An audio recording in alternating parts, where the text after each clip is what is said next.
Assalamualaikum warahmatullahi wabarakatuh. Perkenalkan, nama saya Salatul Rasyidah. Saya dari Prodi S1 Keperawatan Sekolah Tinggi Ilmu Kesehatan Indonesia Maju. Saya akan menjelaskan tentang proses penyembuhan luka, gangguan keseimbangan asam basa, obat, dan farmakologi dasar. Selanjutnya saya akan membahas tentang proses penyembuhan luka. Proses penyembuhan luka yaitu integritas sel, jaringan, atau organ yang disebabkan oleh berbagai jenis cedera. Faktor-faktor yang mempengaruhi penyembuhan luka. Umur. Pasien dewasa dan anak-anak akan lebih mudah untuk sembuh lukanya dibandingkan pasien yang telah lanjut usia. Hal ini perubahan yang telah terjadi pada orang tua seperti pada vaskuler telah terjadi dan atrofi kapiler yang akan mengganggu kelancaran aliran darah. 2. Nutrisi. Pasien sangat membutuhkan nutrisi yang cukup untuk kesembuhan lukanya seperti protein, vitamin C, dan vitamin A, serta mineral.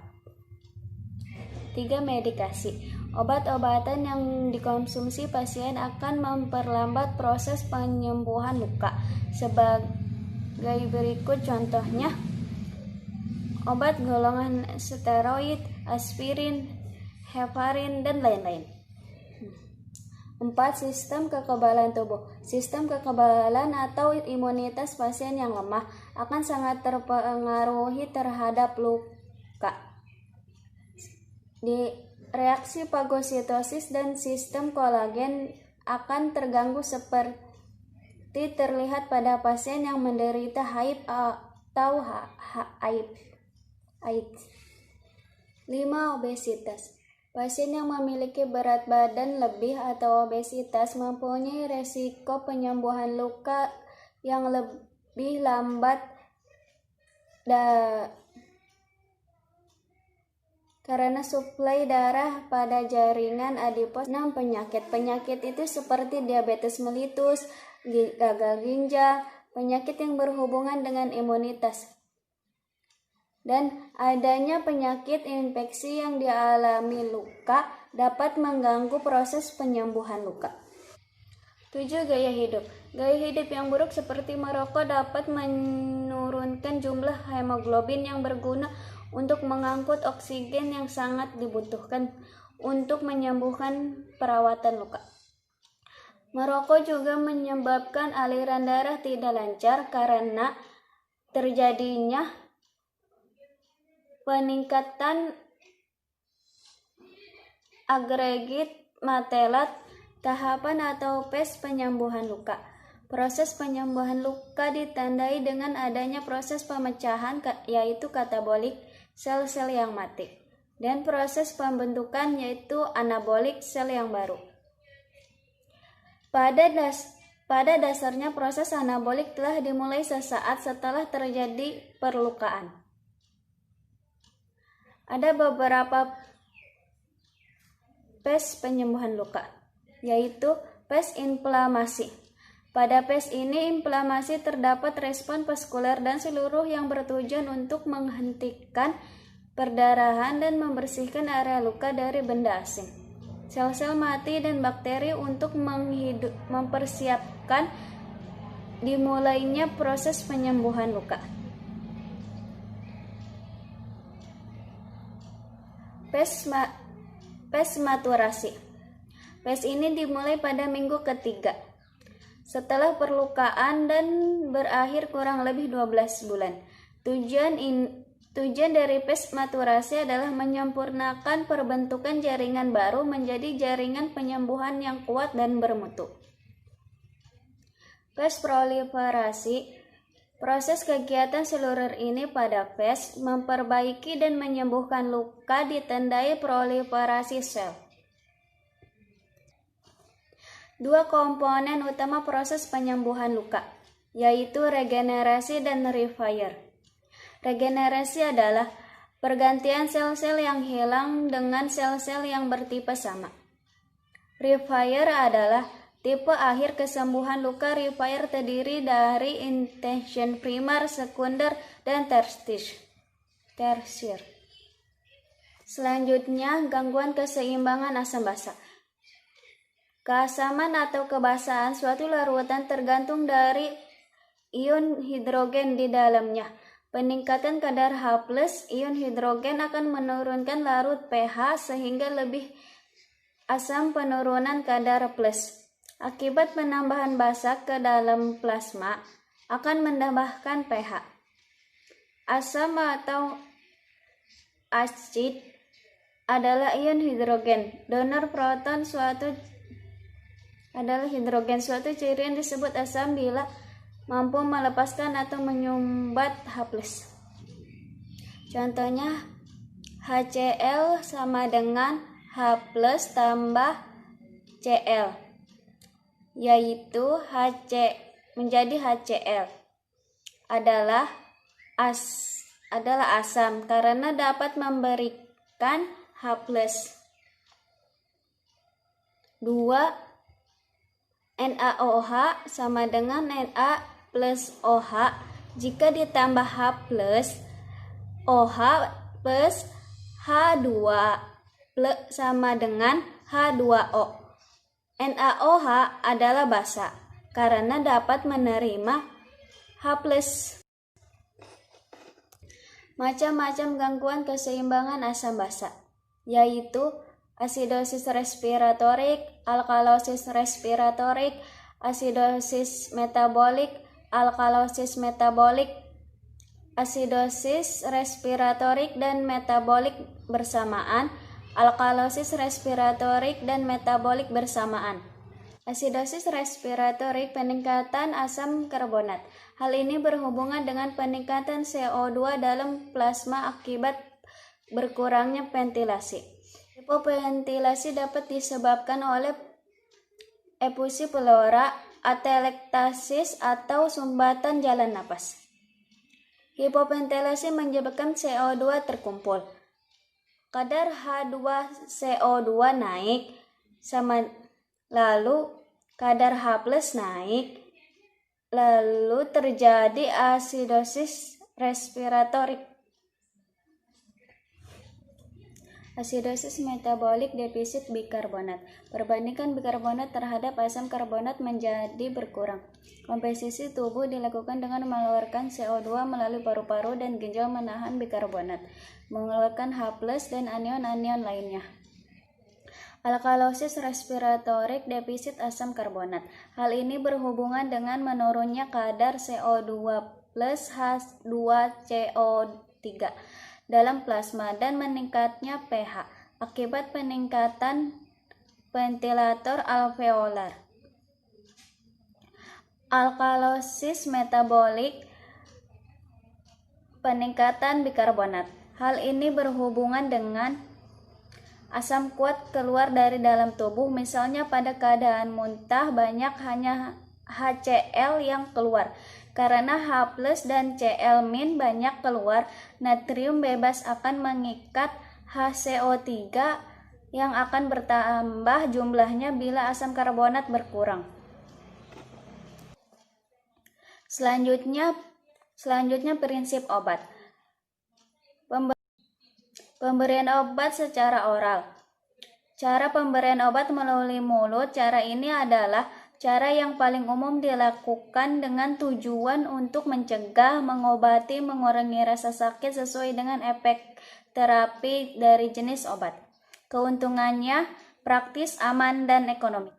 Kelemahannya, efek yang timbul biasanya lambat, akan sering terjadi muntah-muntah, kurang disukai jika rasanya pahit, iritasi pada saluran cerna.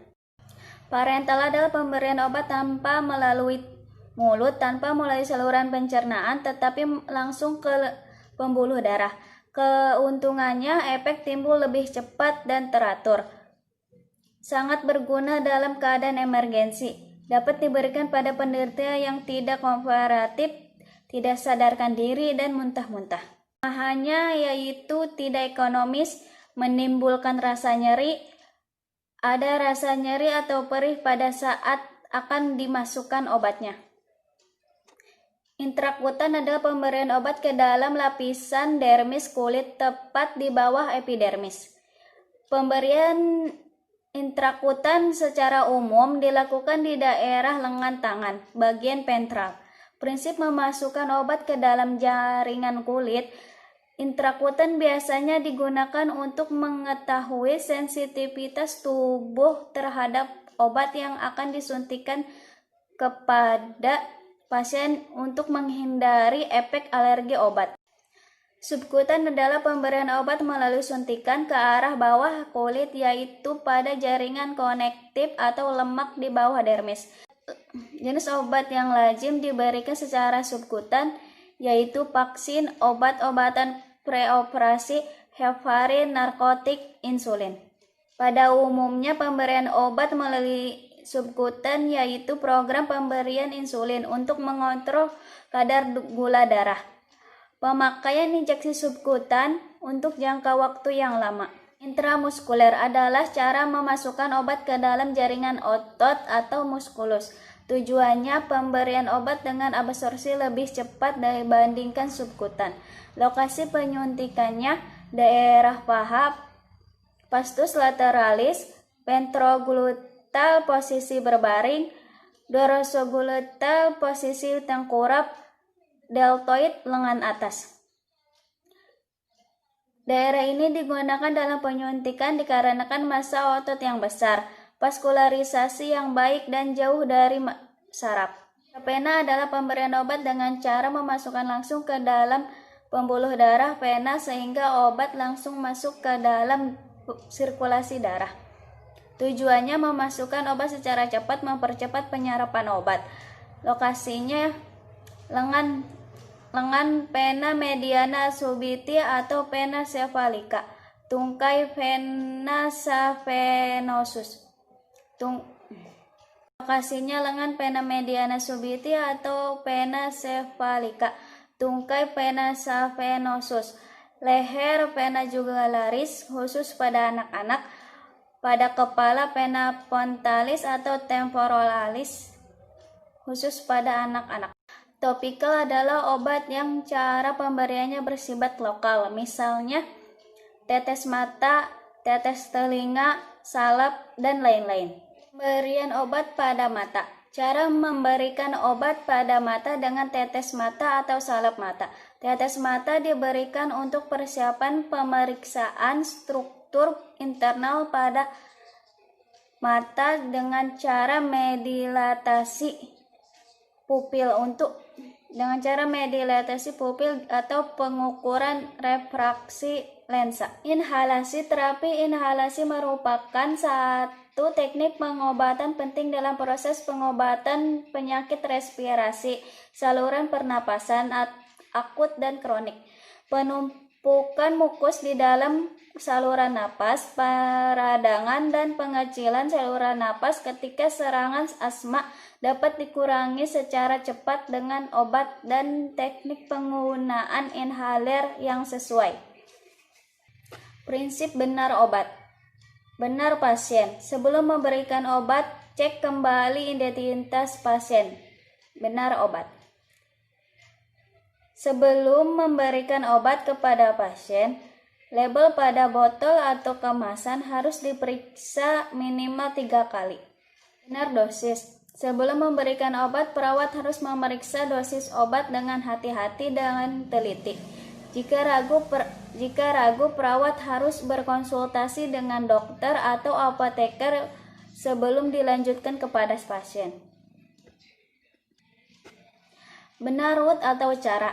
Ada banyak rute atau cara dalam memberikan obat. Perawat harus teliti dan berhati-hati agar tidak terjadi kesalahan pemberian obat.